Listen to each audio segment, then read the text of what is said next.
Hello વિદ્યાર્થી મિત્રો, આપ સૌનું આપણી આ યુટ્યુબ ચેનલ પર હાર્દિક સ્વાગત છે। આજે હું લઈને આવી છું ધોરણ 8 વિષય ગણિત પાઠ 12 અવયવીકરણ સ્વાધ્યાયન પોથીમાં ભાગ 6નું સંપૂર્ણ સોલ્યુશન। તો ચાલો આપણે આગળ વધીએ, પરંતુ તે પહેલાં જો તમે આપણી આ યુટ્યુબ ચેનલને લાઈક, શેર અને સબસ્ક્રાઇબ ન કરી હોય તો જરૂરથી કરજો। પ્રશ્ન 1, સાચો વિકલ્પ પસંદ કરીને લખો। પહેલું, -7 PQ અને 2 PQનો સરવાળો શું થશે? જવાબ છે ડી। બીજું, નીચેનામાંથી કઈ દ્વિપદી છે? જવાબ છે એ। ત્યારબાદ ત્રીજું, કોઈ લંબઘનની લંબાઈ 2AB, પહોળાઈ 3AC અને ઊંચાઈ 2AC છે, તો તેનું ઘનફળ શું મળે? જવાબ છે એ। ચોથું, 3x - 4y ક્યુબનો વિસ્તૃત સ્વરૂપ કયું છે? જવાબ છે સી। ત્યારબાદ પાંચમું, નીચેનામાંથી કયા પદો સજાતીય છે? જવાબ છે બી। ત્યારબાદ આગળનો પ્રશ્ન 2, ખાલી જગ્યા પૂરો। પહેલું, 2x અને 4yના અવયવો ખાલી જગ્યા છે, તો કે આપણને અહીંયા જવાબ આપ્યો છે 2 કૌંસમાં x + 2y। બીજું, સમાન નિશાની ધરાવતા બંને ધન કે ઋણ પદોના ગુણાકાર ખાલી જગ્યા મળે? જવાબ છે ધન મળે। ત્રીજું, 11x² + 22y² નો સામાન્ય અવયવ ખાલી જગ્યા છે? જવાબ છે 11। ચોથું, a² - b² = a - b a + b। પાંચમું, એકપદી અને દ્વિપદીનો ગુણાકાર ખાલી જગ્યા મળે? જવાબ છે દ્વિપદી મળે। પ્રશ્ન 3, આપેલા વિધાનો સાચા છે કે ખોટા તે જણાવો। પહેલું, 4x - 5 = 4x - 5 થાય છે, વિધાન ખોટું છે। બીજું, 8x² yz ના અવયવ 2 × 2 × 2 × x × x × y × z છે, વિધાન સાચું છે। ત્રીજું, ભાજ્ય પદાવલી બરાબર ભાજક પદાવલી × ભાગફળ, વિધાન સાચું છે। ચોથો પ્રશ્ન, સંખ્યાના ભાગાકારની ક્રિયા એ ખરેખર ગુણાકારની વ્યસ્ત ક્રિયા છે, વિધાન સાચું છે। અને પાંચમું, 10x² yz² નું વિજાતીય પદ -10x² yz² છે, તો વિધાન ખોટું છે। આગળ પ્રશ્ન 4, આપેલ માહિતીનો ઉપયોગ કરી અવયવ પાડો। તો પહેલું આપ્યું છે એ માટે સૂત્ર આપ્યું છે, કયું વાપરવાનું છે? તો કે a² + 2ab + b² = a + b²² તો એની માટે એ સૂત્રના મુજબથી આપણે ગણતરી કરવાની છે। પહેલું છે x² + 6x + 9, તો એમાં x² આપ્યો છે, એમાંથી કોમન 2 કાઢીને x અને 3 આપેલા છે, અને અહીં આપણને 9 માટે 3નો સ્ક્વેર આપ્યો છે, તો ત્યારબાદ જવાબ પડે છે x + 3²। તેવી જ રીતે બીજામાં જોઈએ 25m² + 30m + 9, તો એની માટે કોમન કાઢીએ છે 5m², ત્યારબાદ 2 કોમન કાઢીને 5m3 + 3², તો એનાથી જવાબ મળે છે 5m + 3² આગળ જોઈએ, આગળ માટે a² - 2ab + b² = a - b² આ સૂત્ર આપણે વાપરવાનું છે। અને કયો પ્રશ્ન આપ્યો છે 4y² - 12y + 9, તો એની માટે આપણે એ સૂત્રનો ઉપયોગ કરતા કિંમતો મૂકીને કોમન કાઢીએ તો આપણને જવાબ મળશે 2y - 3³ ત્યારબાદ બીજું જોઈએ x² - 8x + 16, તો એની માટે બી એ સૂત્ર પ્રમાણે કિંમત મૂકતા અને કોમન કાઢતા આપણને જવાબ મળે છે x - 4² ત્રીજું જોઈએ સી માટે, તો એની માટે કયું સૂત્ર આપ્યું છે a² - b² = a - b a + b। કિંમતો આપી છે, પહેલું x² - 9, તો એની માટે બંનેના સ્ક્વેર લખતા અને એનાથી જવાબ મળે છે x - 3x + 3। ત્યારબાદ બીજું 4p² - 36, તો એની માટેનું લખ્યું છે 2p² 6² અને એનાથી આન્સર મળે છે 2p - 6 2p + 6।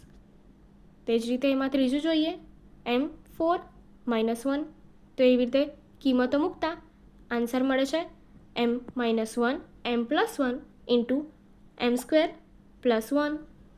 તે જ રીતે બીજું જોઈએ l + m² minus L minus M square. તો કિંમતો મૂકતા અને ગણતરી કરતા જવાબ મળે છે 4LM. ત્યારબાદ ચોથું કે જેમાં સૂત્ર જોઈએ x square plus a plus B into x plus AB is equal to x plus a x plus B. તો હવે જોઈએ એની માટે પહેલું આપ્યું છે x square plus 15x plus 26.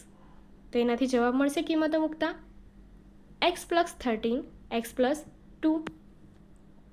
બીજું જોઈએ x y square plus 18y plus 65. તો એવી રીતે જોઈએ કોમન કાઢતા વાય અને ગણતરી મૂકતા જવાબ મળે છે વાય પ્લસ 13 વાય પ્લસ 5. ત્યારબાદ ત્રીજું જોઈએ પી સ્ક્વેર પ્લસ 10p પ્લસ 16. તો એમાં કિંમતો મૂકતા અને કોમન કાઢતા જવાબ મળે છે p plus 8 into p plus 2. આગળ પ્રશ્ન 5 ગુસા શોધો. પહેલું આપ્યું છે 9x 36. તો 9x માટે 9 ઇન્ટુ એક્સ અને 36 માટે 9 ઇન્ટુ 4. તો ગુસા થશે જે કોમન નીકળશે એ જવાબ છે આન્સર 9. ત્યારબાદ આગળ વધીએ બીજા માટે 2x 3x સ્ક્વેર અને 4 માટે 2x માટે 2 ઇન્ટુ એક્સ 3x સ્ક્વેર માટે 3 ઇન્ટુ એક્સ અને 4 માટે 2 ઇન્ટુ 2. તો જવાબ ગુસા મળશે 1. ત્યારબાદ ત્રીજા માટે આપ્યું છે 7x અને 42. તો 7x માટે 7 ઇન્ટુ એક્સ 42 માટે 7 ઇન્ટુ 6. તો જવાબ મળે છે ગુસા કોમન નીકળે છે 7. સો answer is 7. Second 10 PQ 20 QR 30 RP. તો 10 PQ માટે 2 into 5 into P into Q. 20 QR માટે 2 into 2 into 5 into Q into R. 30 RP માટે 2 into 3 into 5 into P into R. તો કોમન જે નીકળશે એ છે 2 અને 5 અને આવી રીતે આન્સર બનશે 10. તો ગુસા મળે છે 10. આગળ પ્રશ્ન 6 અવયવ પાડો. પહેલું છે 7a સ્ક્વેર પ્લસ 14a. તો a સ્ક્વેર માટે 7a સ્ક્વેર. તો એની માટે આપ્યું છે 7 ઇન્ટુ a અને 14a માટે a into 7 into 2 into a. તો આન્સર મળે છે 7a કૌંસમાં a પ્લસ 2. ત્યારબાદ બીજું જોઈએ y square plus 8zx minus 2xy minus 4yz. તો એની માટે પણ કિંમતો મૂકીને ગણતરી કરતા આન્સર મળે છે y minus 2x y minus 42. આગળનો પ્રશ્ન જોઈએ 15xy minus 6x plus 5y minus 2. તો એમાં પણ ગણતરી મૂકતા અહીંયા આપણને answer 5y minus 2 3x plus 1 મળે છે. ત્યારબાદ ચોથું ax સ્ક્વેર પ્લસ bx માટે x કોમન કાઢતા એક ax પ્લસ b કૌંસમાં રહેશે અને આન્સર મળશે x into ax plus b whole square whole. ત્યારબાદ છે પ્રશ્ન 7 ભાગાકાર કરો. તો આપ્યું છે પહેલું 5x square minus 6x plus 3x ભાગ્યા 3x. તો જોઈએ x અહીં આપણે કોમન કાઢશું 3x ભાગાકારમાં જશે અને એના ત્યારબાદ આન્સર મળે છે 5x માઇનસ 3 કારણ કે x ઉડી જશે. ત્યારબાદ એવી જ રીતે બીજું જોઈએ 10x માઇનસ 25 ભાગ્યા 2x માઇનસ 5. તો કિંમતો મૂકી તો એનાથી જવાબ મળે છે 5 કારણ કે 2x માઇનસ 5 એ શું થશે ઉડી જશે. ત્યારબાદ ત્રીજું z 5z સ્ક્વેર માઇનસ 80 ભાગ્યા 5z z પ્લસ 4. તો એનાથી આન્સર મળશે અહીંયા આગળની ગણતરી કરતા જોઈએ તો જવાબ મળે છે z માઇનસ 4. ત્યારબાદ ચોથામાં y square plus 7y plus 10 ભાગ્યા y પ્લસ 5. તો કિંમતો મૂકતા અને એનો ભાગાકાર કરતા જવાબ આપણાને મળે છે y પ્લસ 2.